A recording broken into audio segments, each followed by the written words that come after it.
విద్యాశాఖను పర్యవేక్షిస్తున్న CM Revanth Reddy fee reimbursement బకాయిల అంశంపై ఆలోచన చేసి విద్యార్థుల ప్రయోజనాలను దృష్టిలో ఉంచుకుని పథకాన్ని యథావిధిగా కొనసాగించాలని రాష్ట్ర ప్రభుత్వ సలహాదారు వి హనుమంతరావు అన్నారు. ఈ మేరకు తెలంగాణ విద్యార్థి జేఏసీ చైర్మన్ వేముల రామకృష్ణ ఆధ్వర్యంలో గన్ పార్క్ వద్ద ఫీజు రింబర్స్మెంట్ బకాయిలను వెంటనే విడుదల చేయాలని డిమాండ్ చేస్తూ నిర్వహించిన నిరసన కార్యక్రమంలో వి హనుమంతరావు, మాజీ మంత్రి శ్రీనివాస్ గౌడ్, బీసీ సంఘాల నాయకులు పాల్గొని సంఘీభావం తెలిపారు. ఈ సందర్భంగా వి హనుమంతరావు మాట్లాడుతూ దివంగత ముఖ్యమంత్రి వైఎస్ రాజశేఖర రెడ్డి ప్రవేశపెట్టిన ఫీజు రింబర్స్మెంట్ పథకం వల్ల బీసీ, ఎస్సీ, ఎస్టీ, ఇతర పేద విద్యార్థులు ఉన్నత విద్య అందుబాటులో వచ్చిందన్నారు. విద్యారంగంలో చేపడుతున్న సంస్కరణలతో పాటుగా విద్యార్థుల భవిష్యత్తుకు కీలకమైన ఫీజు రింబర్స్మెంట్ పథకాన్ని కూడా యథావిధిగా కొనసాగించాలని సీఎంని కోరారు. మాజీ మంత్రి శ్రీనివాస్ గౌడ్ మాట్లాడుతూ 14 లక్షల మంది విద్యార్థుల భవిష్యత్తును దృష్టిలో ఉంచుకుని ఫీజు రింబర్స్మెంట్ పథకాన్ని బలహీనపరిచే ప్రయత్నాలు మానుకోవాలని, బకాయిలుగా ఉన్న 10,000 కోట్లను వెంటనే విడుదల చేసి విద్యార్థులకు న్యాయం చేయాలని ప్రభుత్వాన్ని డిమాండ్ చేశారు. యథావిధిగా వాళ్లకు అవకాశాలు ఇవ్వాలి చదువుకోవడానికి. కాలేజీలతోనే మీరు ఏదైనా మాట్లాడండి, కానీ వీళ్ళ భవిష్యత్తు గురించి ఆలోచన చేయాలి. ఒక కాంట్రాక్టర్ బిల్లు ఆపి బకాయిలు చెల్లించండి, పొంగులేటి బిల్లు ఆపండి, పొంగులేటి బినామీ కాంట్రాక్టర్ బిల్లు ఆపండి, ఇంకా ఏముందని ఆపండి. తెలంగాణ దోసుకుపోయేటలో ఆపి ఒక 10 రోజులు వసూలు చేసిన పన్ను కడితే ఇలా కొంచెం జీవితాలు బాగుపడతాయి. బకాయిలు కట్టారు, కొత్త జీవో తెచ్చారు, రెవెన్యూ రికవరీ యాక్ట్ అంట. వీళ్ళంతా ఈ సిపాయిలు దానిలో వేయరు, కాలేజీ యజమానులకు డబ్బులు కట్టారంట, కానీ వీళ్ళు అకౌంట్లు వేస్తారంట. మీరు ఇట్లా తింటే మీ మీద దావుద్ ఇబ్రాహీం, విజయ్ మాల్యా, తర్వాత నీరవ్ మోడీ, లలిత్ మోడీ బ్యాంకు లూడ్ చేసిన మీద పెట్టినటువంటి రికవరీ ఏం చేయకపోతే వీళ్ళ అకౌంట్లో వేస్తారు. వీళ్ళు ఏదైనా ఎడ్యుకేషన్ లోన్ తెచ్చుకుని ఉంటారు, కట్టలేకపోయినా ఆ అకౌంట్లకి వెళ్ళిపోతాయి. మరి కట్టకపోతే వీళ్ళకి తీసుకొని జైల్లో పెడతారా? విద్యార్థులు తల్లిదండ్రులు అంటే మీరు భయపెట్టించేటట్లు, మీరు వేసేది లేదు, చేసేది లేదు. ఇలా భయపెట్టించేటట్టు కొత్త కొత్త జీవోలు తేవడం, స్టేలు తీసుకురావడం ఇవన్నీ జరుగుతూ ఉంది. పద్ధతి కాదు. ఉన్నత విద్యాశాఖ మంత్రిగా కూడా ముఖ్యమంత్రి గారే ఉన్నారు కనుక మీరు ఏదైనా చేయండి. ముఖ్యమంత్రి గారు మీరు ఏదైనా చేసుకోండి. మీ మంత్రులు ఎన్ని భూములన్నా కబ్జాలు చేయని, మీ మంత్రులు ఎంత కాంట్రాక్టర్ చేయండి, కానీ కనీసం ఈ విద్యార్థుల చదువు మీద దృష్టి పెట్టండి.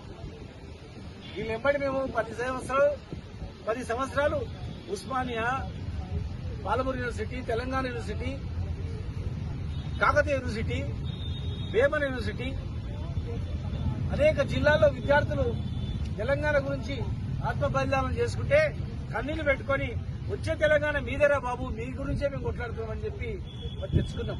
మరి తెచ్చుకున్న తెలంగాణలో చదువుకే వీళ్ళు దూరం అయితే ఎట్లా? ఈ స్కీమ్ తెచ్చింది కాంగ్రెస్ గవర్నమెంట్లోనే కదా. కాంగ్రెస్ ప్రభుత్వం చేస్తే మా ప్రభుత్వం 10 సంవత్సరాల్లో మేము కంటిన్యూ చేసినాం కదా. ఎప్పుడూ ఇట్లా కాలేదు కదా.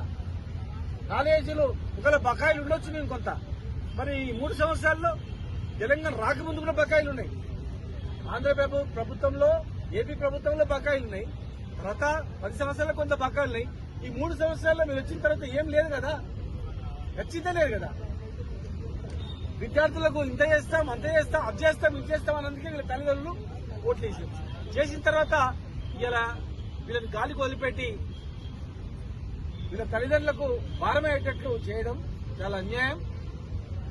అనేక రకాలుగా అమరవీరుల స్తూపం దగ్గర చదువుకుంటున్నటువంటి విద్యార్థుల కోరిక ఒకటే, మాకు ఫీజు రియంబర్స్మెంట్ జరగాలి. ఎందుకంటే గత ప్రభుత్వంలో రాజశేఖర రెడ్డి పీరియడ్లో ఇవ్వడం జరిగింది, అది కంటిన్యూస్ అవుతుంది. ఇవాళ ముఖ్యమంత్రి గారికి మంచి ఆలోచన వచ్చింది, కొన్ని ఆలోచనలు చాలా బాగున్నాయి. నేను పోయాను, నేను ఎక్కడ కరీంనగర్ సిద్దిపేటలో పోయాను, అదేవిధంగా నిన్న భద్రాచలం పోయాను. ఆ స్కూళ్ళల్లో, గురుకులు స్కూళ్ళల్లో కానీ పిల్లలు చదువుతున్న స్కూళ్ళల్లో అందరికీ వారికి ఏది బ్రేక్ఫాస్ట్ ఇస్తున్నారు, లంచ్ ఇస్తున్నారు, రైట్. దాంతోపాటు బెడ్షీట్స్ ఇచ్చిండ్రు, దాని తర్వాత కాకపోతే వాళ్ళ అకౌంట్లో ఇస్తున్నారు. ఇవన్నీ మంచి కార్యక్రమే, కానీ ఫీజు రియంబర్స్మెంట్ ఎందుకు చేస్తలేరు అనేది పెద్ద కోరిక పిల్లలది. చాలామంది పిల్లలు ఫీజు కట్టలేని పరిస్థితిలో ఉన్నారు. ఏది తల్లిదండ్రులు పోయి ఏదన్నా ఇండ్లల్లో పోయి బాసాన్లు కడుగుతారు, ఇల్లు ఊపుతారు, అలాంటి కుటుంబాలు ఉన్నాయి. వారికి న్యాయం జరగాలి. ఎందుకంటే ఏ ముఖ్యమంత్రి కూడా సామాన్యంగా ఫైనాన్స్ మినిస్టర్ అవుతారు, లేకపోతే ఇండస్ట్రీ అవుతారు, హోమ్ మినిస్టర్. కానీ ఈయన విద్యాశాఖ ఆయన చేతిలో పెట్టుకున్నాడు కాబట్టి నా request as a senior Congress నాయకుడిగా ఒక పెద్ద డిమాండ్ ఉన్నది. ఎన్నో నువ్వు మంచి కార్యక్రమాలు చేస్తున్నావు, ఈ ఒక్క కార్యక్రమం చేస్తే పిల్లల భవిష్యత్తు కూడా బాగుంటుంది అనేది నా ఉద్దేశం. నేను తప్పనిసరిగా as advisor to the OBC ఏది అప్లిఫ్మెంట్ మీద ఇచ్చింది కాబట్టి నేను ముఖ్యమంత్రి గారికి లెటర్ రాయడం కాదు, పర్సనల్గా కూడా చెప్తాను, ఇది ఒక్కటి చేయి. ఎందుకంటే breakfast you are giving, lunch you are giving, bedsheet you are giving, but ఏది పండుకునేందుకు అన్నీ చేస్తున్నావు, కాదు వడ్డించుకుంటే వాళ్ళ అకౌంట్లో కూడా వస్తున్నది. కానీ ఫీజు రియంబర్స్మెంట్ అది ఎందుకు డిలే చేస్తున్నారు? దానివల్ల ఇవాళ ఆల్ బీసీ సంఘాలు కానీ అన్ని సంఘాల వాళ్ళు అన్ని పార్టీల వారి కోరిక ఒక్కటే ఉన్నది. ఇది ఒక్కటి చేస్తే నేను కూడా ప్రతి బహిరంగ సభలో ముఖ్యమంత్రి గారిని ప్రేజ్ చేస్తా. ముఖ్యమంత్రి గారు చేసే మంచి కార్యక్రమం ఇవన్నీ మంచి కార్యక్రమాలే.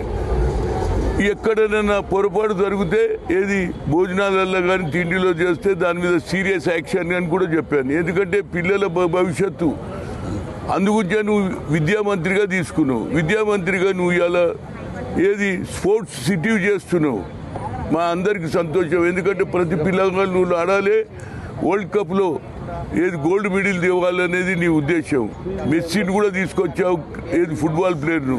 ఎందుకంటే ఆటలు ఏ విధంగానైతే ఇంట్రెస్ట్ ఉందో ఆటలతో పాటు చదువు కూడా ఏది ఇంపార్టెంట్ కాబట్టి దీనికి తప్పనిసరిగా ఫీజు రియంబర్స్మెంట్ చేయమని